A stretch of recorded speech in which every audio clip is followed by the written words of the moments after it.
aquilo que o céu está realizando nesses dias. Então você não pode se assustar com as movimentações do mundo, com as movimentações dos governos, com a movimentação dos homens, com as movimentações do inferno, porque a sangue nos marca a nossa porta. Nem que você quer ser com Jesus, a marca do sangue de Jesus está sobre você. Você precisa tranquilizar seu coração, descansar seu coração e continuar crendo que Deus está controlando todas as coisas e Ele tem vitória para nos dar, porque nós estamos caminhando debaixo de uma palavra profética, debaixo de uma promessa. Bom, o texto que nós lemos é um texto que Deus vai usar o profeta Jeremias, o profeta chorão, como alguns teólogos gostam de dizer, para o seu próprio povo. Jeremias foi um profeta que foi retirado de dentro do seu povo para profetizar para o seu próprio povo. E ele está profetizando aqui para os cativos de Babilônia. Você imagina que o povo está no cativeiro e está escutando uma promessa, uma palavra liberada pelo Senhor. Quando um profeta falava, não era simplesmente um homem falando, era a boca de Deus anunciando um decreto. Você está comigo, né? Quando um profeta abria a boca para falar algo, sobretudo nesses dias aqui, porque hoje, infelizmente, há uma banalização do santo. A gente sabe que o profano está misturado com o santo, e a gente tem visto isso hoje de uma forma muito gritante, a que diga a descredibilizar algumas pessoas, ou pôr no coração de algumas pessoas a incredulidade de continuar crendo que os dons espirituais é que ornamentam a igreja. Os dons espirituais são necessários para o funcionamento da igreja. Mas alguns pseudos profetas, hoje intitulados como profetas, acabam extravasando as suas emoções, entregando além do que deveriam entregar, ou inventando coisas, ou tentando manipular o Espírito Santo, usar o Espírito Santo, ao invés de se permitir ser usado por ele. Isso tem trazido uma confusão no meio do povo. Mas todas as vezes que Deus levanta uma pessoa séria para falar, um homem, uma mulher de Deus, um adolescente, uma criança, que seja a boca de Deus falando, há um decreto de Deus sendo liberado. E não foi diferente aqui, nesse dia em que Jeremias estava profetizando para o povo no cativeiro de Babilônia. E ele declara pela boca do Senhor, o Senhor dizendo através de Jeremias: eu sei, eu é que sei os pensamentos que tenho a respeito de vós, os planos que tenho a respeito de vós, diz o Senhor, pensamentos de bem e não de mal, para vos dar o fim que desejais. Quando a gente lê esse texto, a ideia que a gente tem é que parece que a gente não vai atravessar nenhuma dificuldade. Isso não é verdade. A caminhada cristã não é uma vida feita apenas de risos, de festas, de celebrações, de vitórias, de picos de monte. A gente atravessa vales, a gente chora, a gente se sente enfraquecido, a gente desanima, dá vontade de parar. Mas quando nós conhecemos a quem servimos, o nosso coração fica tranquilo, porque a luta não é sinônimo de que Deus não está conosco. O vento balançando o barco não significa que o céu nos abandonou. Quando a gente está derramando lágrimas, isso não é simplesmente um momento de tristeza. Na maioria das vezes, sobretudo quando Deus está em silêncio, é o momento em que nós estamos sendo provados. Irmãos, pensa comigo, qual é o único momento dentro da sala que o professor não fala com o aluno? É quando ele aplica a prova. Então, quando o professor está aplicando a prova, ele não costuma falar, ele faz silêncio dele. Agora, toda prova, ela tem um objetivo. Por que se aplica a prova numa sala de aula? Para, primeiro, testar o conhecimento daqueles que passaram pelo aprendizado. Não basta só a gente passar pelo aprendizado. É preciso que o nosso conhecimento seja provado, seja testado. E mais uma, a prova é para subir o nível de quem está passando pela prova. Então, todas as vezes que Deus permite a prova chegar, é porque o Senhor está testando se a gente tem aprendido ou não da escola dele. E a escola de Deus é implacável, irmãos. A escola de Deus, a gente pode sorrir, mas também pode chorar. Na escola de Deus a gente pode ganhar, mas a gente também pode perder. Na escola de Deus a gente pode celebrar uma festa, mas a gente também pode amargar um luto. Isso tudo faz parte da escola de Deus. Agora, a escola de Deus é o único lugar onde Ele prepara os campeões de batalha para representar Ele nessa terra. Se você está sendo treinado por Ele, alegre seu coração, porque Ele viu alguma coisa em você, e Ele vai se utilizar da sua vida, da sua família, da sua casa, do seu ministério, das suas potencialidades, dos dons que Ele te deu, das suas capacidades, da sua força cognitiva. Ele vai se utilizar disso, porque através de você Ele vai glorificar o nome dEle. E tem muitas dessas batalhas pelas quais nós passamos, que a gente não compreende, os dias de luta, de luto, de dor, de aflição, de agrúrias da alma, de solidão, de quietude de Deus a nosso respeito, mas tudo isso faz parte de um plano. A vontade de Deus é boa, agradável e perfeita a respeito de nós, irmãos. E o texto que nós lemos diz que os pensamentos de Deus, os planos de Deus sobre nós são planos de bem e não de mal. Tá? Agora, como entender que o plano de Deus é de bem, se nesse percurso, se nesse processo, se dentro desse trajeto, se incluso nesse plano, o momento em que eu estou vivendo é um momento lágrimas. Como entender que o plano de Deus é de bem, se as coisas não correram do jeito que eu esperava? Como entender que o plano de Deus é de bem, sobretudo se eu tenho orado, jejuado, consagrado a minha vida, me afastado daquilo que desagrada a Deus, linda a palavra, santificado, e o Senhor não fala, e o Senhor não responde, Deus não usa nada, nem ninguém para falar. Como entender que o plano de Deus é de bem? E aí a gente precisa tentar compreender Deus pela ótica de Deus, e não pela nossa ótica. Porque se a gente entender, tentar entender o trabalhar de Deus a respeito de nós, pela nossa forma de ver as coisas, a gente não vai acreditar nessa fidelidade de Deus. Agora, se você entende que Deus não poupou nem seu próprio filho, antes o entregou por nós, mas a cruz não parou Jesus, a tumba não parou Jesus, a morte não neutralizou Jesus, os dias não fizeram com que Jesus não retornasse. Ao terceiro dia ele sai daquele sepulcro, ele ressuscita, ele é visto por pessoas, ele caminha durante dias na terra, ele volta e agora está à direita de Deus intercedendo por mim e por você. E há uma promessa de que ele voltará para nos buscar, para arrebatar a sua igreja, para estar para sempre com ele. Se eu entendo que até o Filho de Deus passou por isso, o que vai me eximir também de passar pelas guerras, pelas lutas, pelas aflições? Ou você se considera mais santo que Jó? Ou você acha que tem mais intimidade com Deus que Daniel? Ou eu e você temos mais know-how para falar a respeito dele que Paulo? E todos esses homens que eu estou falando aqui, todos eles foram para uma moeda, uma prensa. Porque Deus não consegue tirar o melhor que nós temos enquanto a gente está no melhor que vivemos. Deus só consegue tirar o melhor que nós temos quando nós estamos sendo prensados. É na prensa que o azeite aparece. É na prensa que o vinho aparece. É na prensa que o trigo aparece. E é na prensa que Deus tira o melhor que tem dentro de você e de mim. Então, quando Deus permite as guerras, as lutas, os cativeiros, como o povo estava em Babilônia no cativeiro, você acha que Deus deixou de amar esse povo porque eles estavam no cativeiro? Deus declarou que o plano dele a respeito desse povo era um plano de bem, mas ele não tirou o povo do cativeiro imediatamente. O plano de Deus a meu seu respeito é de bem também, mas é possível que a gente chore mais um pouco, é possível que a gente sofra mais um pouco, é possível que a gente atravesse esse deserto mais um pouco. Isso não significa que você está passando pela luta, pela dor, pelo sofrimento sozinho. Aliás, nos momentos mais tristes da sua vida, o único que você pode ter certeza que não vai te abandonar é Jesus Cristo, filho, porque foi Ele mesmo quem fez a promessa, e eis que estou convosco todos os dias da sua vida até a consumação dos séculos.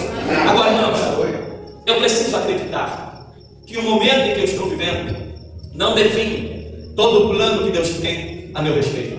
Eu preciso acreditar que o tempo em que eu estou passando não quer dizer que eu esteja em pecado. E isso é muito comum entre nós, quando a gente cai nos dias de silêncio de Deus, começar a olhar para dentro, tentando achar alguma coisa errada que a gente fez, para que Deus se afastasse de nós, para que o Senhor demorasse na nossa concepção em cumprir a promessa. E eu preciso crer que quando o Senhor me coloca em teste, a gente fala muito, a gente tem falado muito. Há um tempo desse atrás, pra você ter ideia, Deus virou para mim e disse assim, numa das noites de orações que eu estava lá em casa, Deus me disse: olha, eu tenho um vinho novo para você, mas eu não posso te entregar esse vinho novo com o odre que você tem hoje. Você precisa me entregar uma estrutura nova para eu te dar o vinho novo que eu tenho.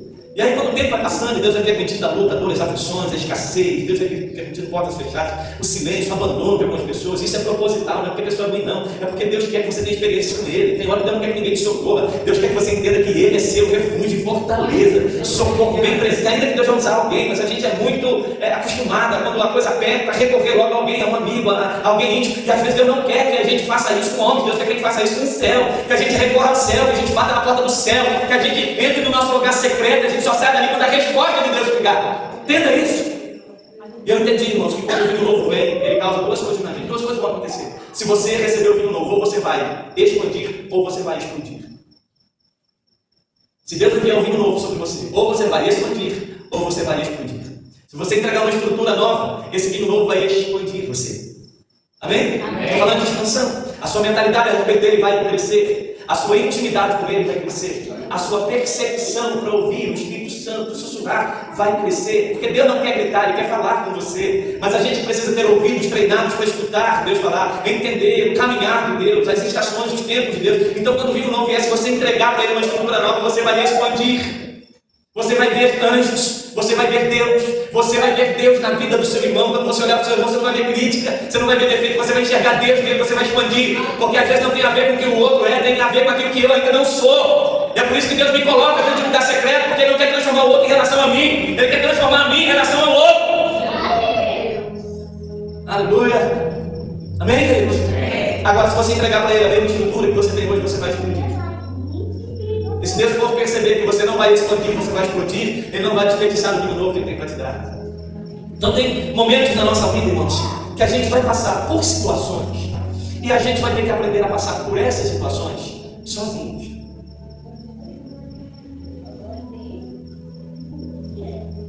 Porque nunca uma canção fez tanta... Nunca ela trouxe tantas verdades como nessa letra. Eu preciso calar todas as vozes, menos uma. Silenciar todas as vozes, menos uma. Se eu não te ouvir, eu morro. Se eu não te ouvir, eu pereço. Eu não sei quem você está acostumado a ouvir, ou qual é a sua ansiedade em ouvir.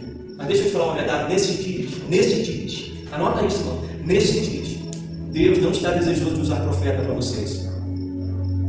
Não, gente. Deus quer falar com vocês. Eu não estou desqualificando aqui, meus ministérios também não. Eu também gosto quando Deus usa alguém para mim. Mas existem momentos que Deus quer que a gente acuce a nossa intimidade. Da gente entrar num lugar e dizer para Deus: Senhor, eu sei que o Senhor pode usar alguém, mas o Senhor também pode falar comigo. Aleluia. Porque por mais, irmãos, que um profeta seja usado pelo Senhor, ele pode se motivar com a sua feição. E se tem uma coisa que o profeta gosta, é quando eles começam a profetizar e você chora.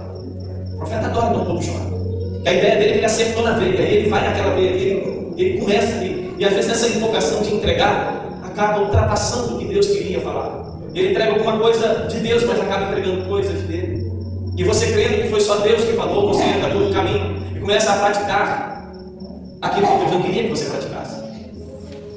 Agora, todas as decisões difíceis que Jesus ia tomar, Jesus procurava um lugar secreto para estar com o Pai antes. Você lembra quando Jesus foi escolher os apóstolos?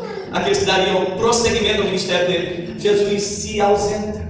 Jesus vai para um ambiente para dar a oportunidade de Deus falar com ele. E você já viu Jesus errar em algum momento da Bíblia? Uma vez alguém disse assim: pastor, você acha que Jesus errou quando escolheu Judas?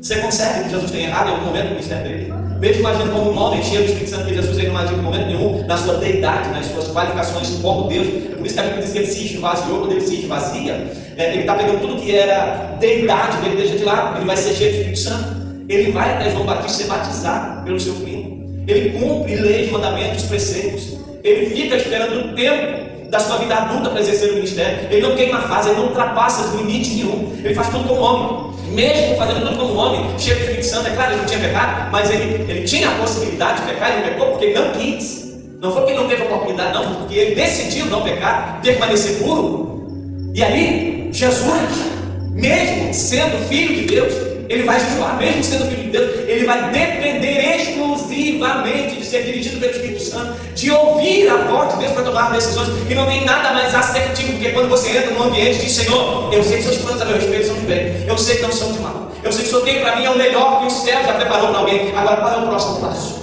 Pastor Paulo Bichudo dizia o seguinte: quando ele tinha dificuldade para ouvir Deus, ele não dava nem um passo para frente, nem um passo para trás, nem um passo para a direita, nem um passo para a esquerda, antes que ele soubesse de Deus qual era o próximo passo a ser dado. Aleluia. Por que a gente tem tanta pressa para decidir as coisas, irmãos? Por que a gente age de forma tão afoita, se a gente sabe que olha o que nós estamos vendo? O povo está no cativeiro, o povo está sendo oprimido. O povo não está no lugar de delícias, pai.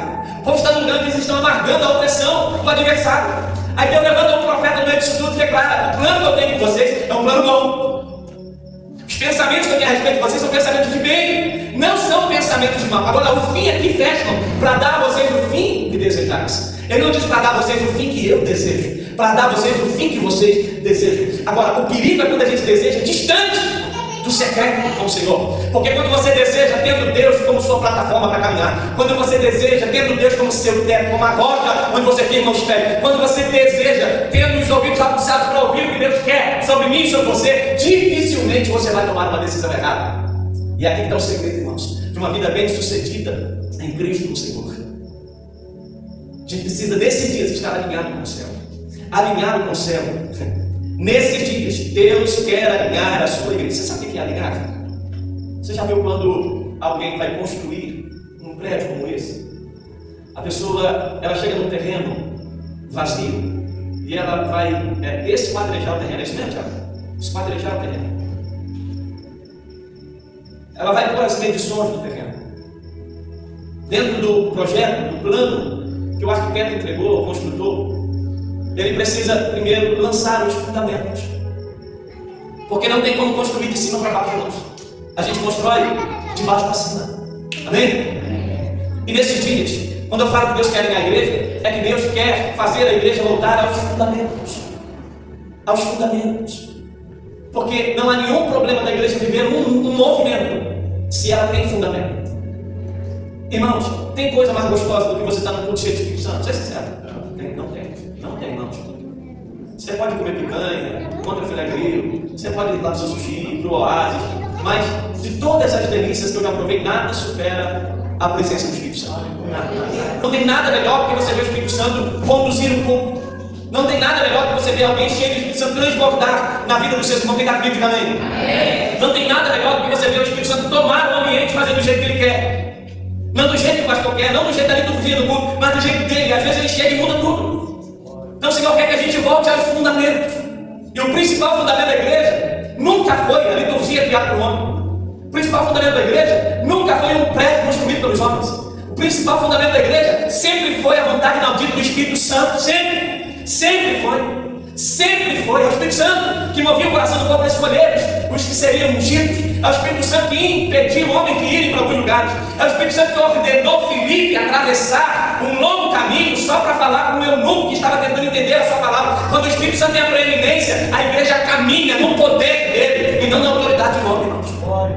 Porque por mais que a gente evoque autoridades diante de alguém que tenha recebido um título, isso tudo vai ficar aqui, irmãos. Deus está tentando alinhar a igreja, trazer a igreja de volta para os fundamentos. E hoje aqui eu ouvi sobre quando a gente vinha para a igreja trazendo lenços. As nossas igrejas sempre começavam com oração no mínimo 1 hora de joelho. Você lembra? Quem aqui é rato de igreja? Eu nasci nela, né? Já vou para 50 anos, né? As nossas igrejas começavam com oração. Os cultos começavam às 19 horas, a igreja abria às 18. E às 18 horas já tinha gente do lado de fora da igreja esperando a porta abrir. E quando a porta abria, a gente dava aquela saudação para o outro, rapidamente a gente caía no joelho. E aí quando o culto começava era tudo mais leve. O pastor não tinha que ficar gritando para ninguém glorificar, ninguém tinha que ficar perto, levanta, balança, vai lá para cá, parece um ciclo. Né? Era natural. Por quê? Porque o Espírito Santo já estava movimentando aquele ambiente. As pessoas tinham mais temor.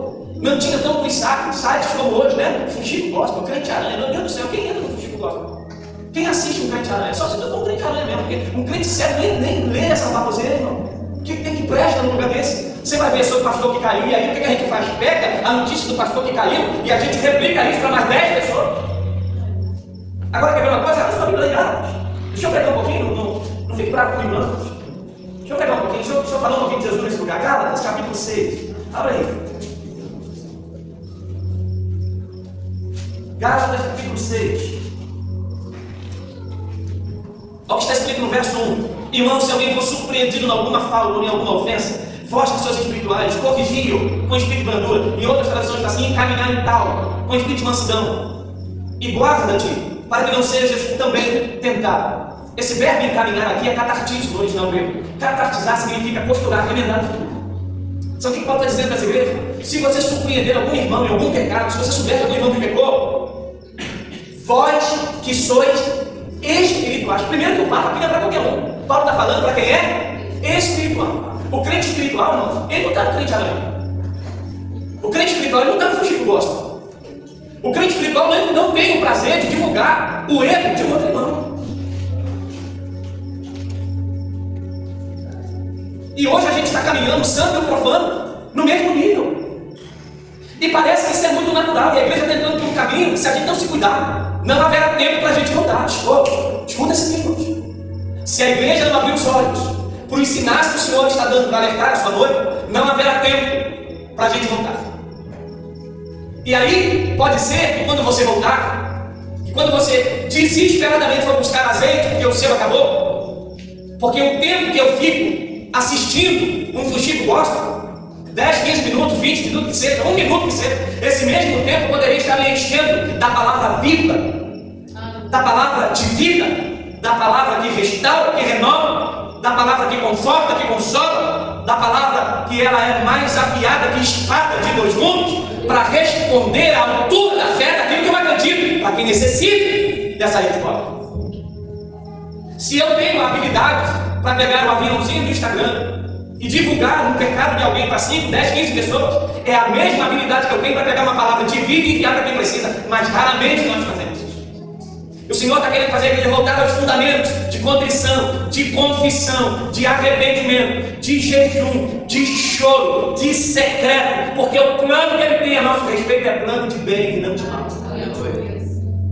Agora, o fato dele ter plano de bem a nosso respeito não nos dá o direito de viver de qualquer forma e chamar isso de evangelho. Não nos dá o direito, irmãos, de viver desvairadamente e chamar isso de cristianismo.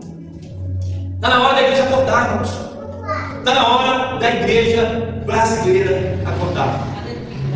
Irmãos, escuta isso. Deus está dando chance para mim e para você. Não fique garantindo o seu amanhã no fio da misericórdia de Deus, porque ela se parte. Viu? Esse tempo, eu não me esqueço desse texto. Quando o Nabucodonosor foi advertido a respeito da sua arrogância, do seu orgulho, da sua vida desagradável ao Senhor. E depois desse aviso, Deus ainda tolera 1 ano daquela vida que ele vivia. Mas 1 ano depois o juízo chega. E aí a gente precisa entender os atributos de Deus, que quando o juízo de Deus vem, todos os outros atributos dele saem de cena. Quando o juízo de Deus vem, ele não tem dó de nada. Você lembra de Davi?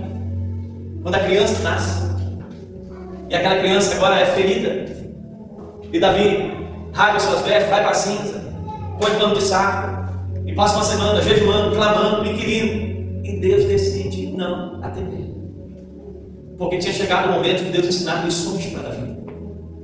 É por isso que a igreja precisa acordar para os dias da misericórdia. E os dias da misericórdia estão entre nós. E nos dias da misericórdia a gente precisa encher a nossa vasilha de azeite para a nossa lamparina não apagar. Entender que Deus tem planos de bem sobre nós e não de mal, não nos dá o direito de viver a vida que nós queremos viver, distante dos princípios estabelecidos como normas e preceitos por Deus para nós. A Bíblia é o nosso manual. Aquilo que ela diz que a gente pode fazer, você pode fazer tranquilo. Mas se é um decreto de Deus proibido, não entre nos lugares das proibições do Senhor, porque isso vai custar caro não só para mim e para você, mas pode custar para toda uma geração. Então, nesses dias, querido, guarda o que eu estou falando com os irmãos. Nesses últimos dias, Deus vai levantar vozes proféticas que vão ser ignoradas pela própria igreja. A igreja não vai suportar nesses últimos dias o ajuste de Deus para ela. Alguns pregadores, alguns homens e mulheres de Deus serão rejeitados pelo próprio povo. Porque isso está escrito que nos últimos dias haveriam tempos difíceis em que homens seriam amantes de si mesmos. E eles amontoariam para si líderes segundo o seu coração, não segundo o coração de Deus. Quando Deus diz que dá pastores, Ele diz: eu vos darei pastores segundo o meu coração. Mas lá no Novo Testamento, o texto está dizendo que o povo, eles anulariam para eles líderes segundo o seu coração. Sabe o que é isso? São mensagens que agradam aquilo que você deseja ouvir, não aquilo que Deus quer falar. Nós chegaremos dias em cultos em que, se a mensagem não agradar alguém, ele vai levantar, pegar a Bíblia dele e ir embora. Ainda vai sair falando mal da liderança, porque são os últimos dias em que Deus está purificando a noiva, porque a gente não vai entrar no céu do jeito que a gente quer. A gente vai entrar lá, nós vamos entrar com vestes limpas. Oh! É por isso que o Senhor está atraindo a igreja para Ele. E quando o Senhor atrai a igreja para Ele, a primeira coisa que precisa mudar são os olhos que enxerga a santidade dele. Quando a gente enxerga a santidade de Deus, a gente não vê defeito no outro. O primeiro defeito que a gente vê é o nosso. É por isso que antes de ter a visão que Isaías teve, ele não enxergava nada a respeito dele. Para ele, a vida dele estava ótima. O ai dele era só para os outros. Até que um dia, o cenário da visão muda. E ele mesmo disse: eu vi o Senhor assentado em um alto e sublime trono, e o séquito dele cobria o templo. Anjos com asas, tampando o rosto, os pés, asas batendo voando, e dizendo: santo, santo,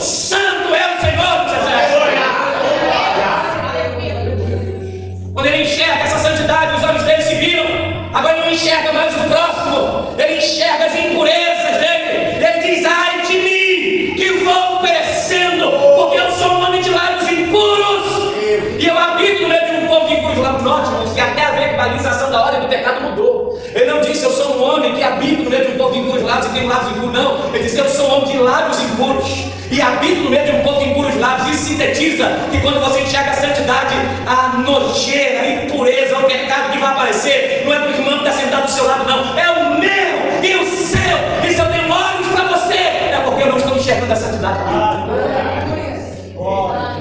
Entender que ele tem planos de bem para mim, não é plano de mal. Não me dá o direito de viver de qualquer forma e chamar isso de ser crente. A gente está confundindo as coisas, irmãos. E vou te falar mais uma. Tem uma pastorzada aí que está com medo danado de pregar a mensagem de exortação, porque eles estão com medo do povo ir embora. Agora, quando você deixa de pregar a verdade com medo do povo ir embora, você já perdeu Jesus faz tempo. A igreja não pode ter medo de dizer aquilo que é bíblico. Aleluia. Eu não posso criar uma invencionice e chamar isso de Bíblia, mas aquilo que é bíblico precisa ser pregado. É a ordem: pregue a tempo e fora de tempo, exorte, ensine com toda a longanimidade, sim, mas pregue, fale, alerte, seja profeta, seja boca, ponte, seja canalha, porque senão o sangue do outro será cobrado de quem tinha ordem para falar e não falou. E aí deixa eu lhe perguntar, se está difícil de dar conta da minha e da sua vida, você acha que vai conseguir dar conta do outro? Você está com medo de perder a amizade porque você vai falar a verdade? Você está com medo de perder a ovelha porque você está com medo de perder o brilho porque você vai falar a verdade? Irmão, que eu fique só. Que eu fique só com a minha primeira igreja. Que o dia que eu falar a verdade lá em casa, a Josi foi embora e eu estou rindo. Aí eu posso ir para o céu levar. Mas em 26 anos de casamento, falando a verdade, vivendo tudo que a gente já viveu, essa mulher está aqui. Aí, se eu não estou com medo de perder o meu filho, os filhos, irmão, você pode tocar num pai aí, bater nele, toca no filho dele. Mexa no filho de uma mãe, de um pai, você vê o problema que você arruma. Josi sabe disso. Quando a gente veio para cá, o David já estava morando com a minha nora. E ele não ia casar com ela também no cartório. Estava amaciado. E aí o pau cantou nas minhas costas. Pastorzinho de peito de terra. Pastor de 99. E que não governa nem a própria casa. E que o filho está amaciado, está morando na minha casa. E está mesmo na minha casa, mora comigo até hoje ainda, irmão. Mas já casou, já parou de fazer um monte de besteira. E eu sei que um dia vai estar no mesmo altar que eu prego e ele vai pregar também. Por isso eu não te Agora, mesmo sendo exortado por mim, mesmo batendo neles igual eu já bati, eles continuam debaixo do mesmo teto, obedecendo o mesmo pai. E tem membros que viviam na nossa mesa, acariciavam a gente, hoje não dando pra gente nada por aí, falando mal da gente. Então eu não vou ter medo de pregar a verdade, se eu tenho medo de falar pra minha família. David, quando a gente veio pra cá, que eu estava pastoreando aqui, a segunda igreja batista, quando ele sentou na bateria, eu tirei da bateria. Falei, não, você quer tocar isso, vai ter que ser na sua vida com a sua mulher primeiro. Meu filho, porque começa na minha casa. E não fiz isso por prazer, não. Porque ele poderia entrar na igreja, hoje na igreja está, mas eu tenho a minha consciência. E ele também tem a consciência dele, de que o que eu fiz foi correto. E às vezes a gente fica aliviando as coisas para não entristecer o povo. E quem está triste é o Espírito Santo. E a gente quer entender por que ele não se move, por que ele não trabalha, por que ele não opera, por que ele não é mais cura. Como, meu filho? Responde para mim como? Se a gente não ajusta a nossa vida, o Espírito Santo não usa a coluna, o Espírito Santo não usa esse mundo de madeira, ele usa homens como eu e você. Aleluia. Você precisa deixar ele entrar, tirar seu gelo que não presta, colocar o que ele quer aí. Entrar na prensa, no processo, no secreto. O plano dele é de bem, sim, eu sei que ele é. Mas ele vai ajustar a gente primeiro. Ele vai colocar a gente no lugar que ele deseja primeiro. Ele vai reposicionar a gente primeiro. Ele vai aceitar algumas coisas com a gente primeiro. Irmãos, deixa eu finalizar isso aqui. Deixa eu caminhar para o final.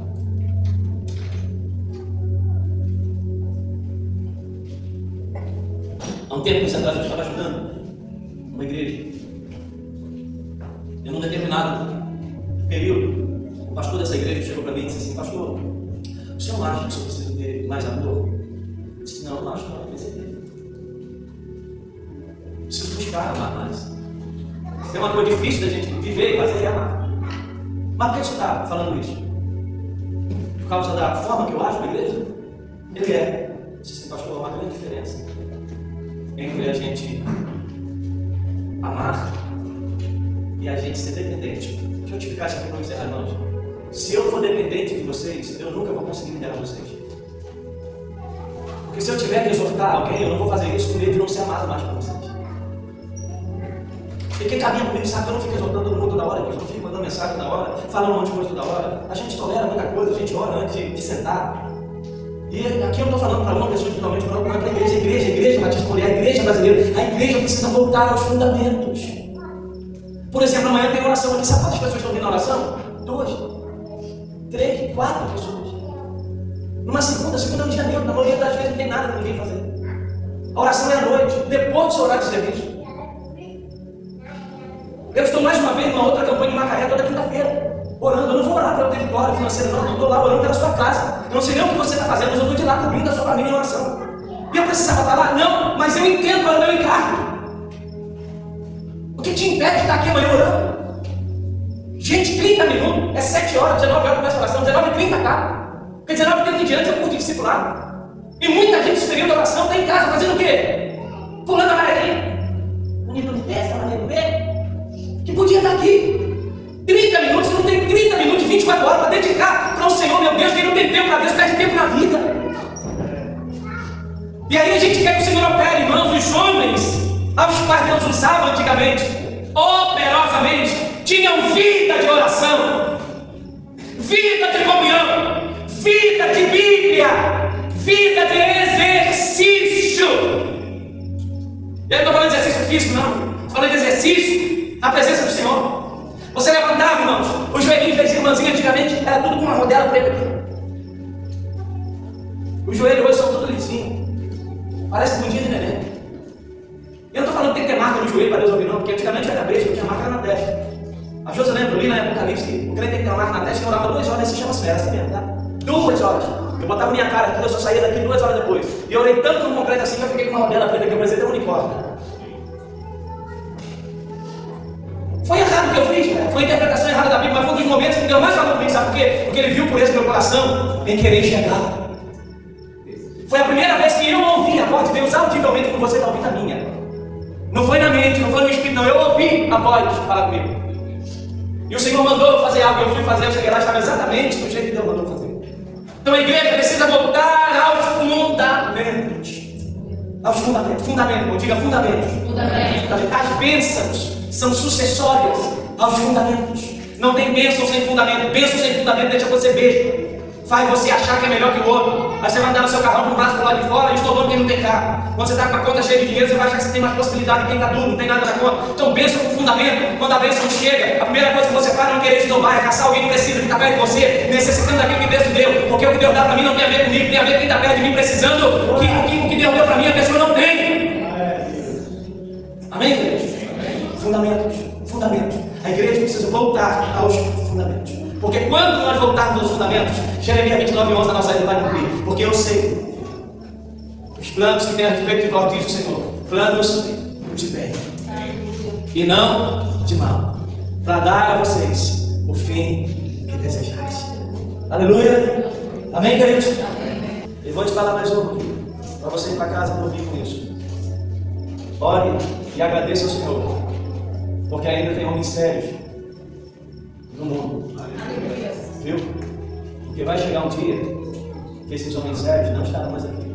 E grande parte dessa geração séria está indo de morada. A igreja está ficando sem referências. A gente está olhando para a gente que está dançando, mas não sabe nada. Gente que está treinando, tem escola para te ensinar como é que fala língua estranha bonita. Você já viu aquela língua estranha que a gente ouvia antigamente? Que as irmãzinhas da Deus Amor, das igrejas Assembleia de Deus, não existe mais. Rio de Bolavage, né? Não, agora as línguas são sofisticadas, cérebro de verbo, de voz, de cara. Para impressionar, o povo impressionar. Porque os crentes da igreja de hoje se deixam impressionar por qualquer coisa. A maturidade da igreja está dando lugar à infantilidade. A infantilidade gosta. Mas ainda tem homens e mulheres de Deus que vão ser voz desse tempo. Qual vai cantar, porque a gente não vai gostar, mas Deus vai levantar. Deus vai acabar esse tempo de por aí, tá? Escuta o que eu estou falando. A igreja vai ter um êxodo de volta para a Bíblia. Você vai ver o homem de Deus sendo usado em profecia, em cura, em revelação, mas tudo com base na Bíblia. Não é nessas invencionistas não, tá? Porque não muda nada. E aí, o que mais me admira é que quando levantou esse menino aí falando esse monte de baboseira, ele colou no meio de um monte de gente grande, de nome. E ninguém desses caras exortou ele. Todo mundo foi no raio dele, porque ele tem seguidor. Ah, meu Deus do céu, irmão, tem hora que eu acho que eu estou no lugar errado, sabe? Deus precisa levantar um povo louco, como aquele povo da igreja doido de antigamente, que não tinha medo de nada, que não tinha medo de leão, que ia para as arenas, que morria, e o diabo achando que estava acertando quando estava morrendo ali. Tinha 150, 200 convertendo lá na arena. É desse povo que não tem medo de falar a verdade, que Deus precisa levantar de novo. Aquelas irmãs que chegam assim, aponta, não é de respeito não, mas que aponta e diz uma conserta, tua casa, tu que dá assim, assim. Não, saudade não. Gente séria, gente que quando você chegava no portão, escuta, quando você batia a palma, a irmã vai dizer assim, ó, entra, porque antes de você chegar aqui, Deus me disse que você vinha para cá. Aleluia. Deus vai fazer, você crê que Deus vai fazer? Deus vai fazer.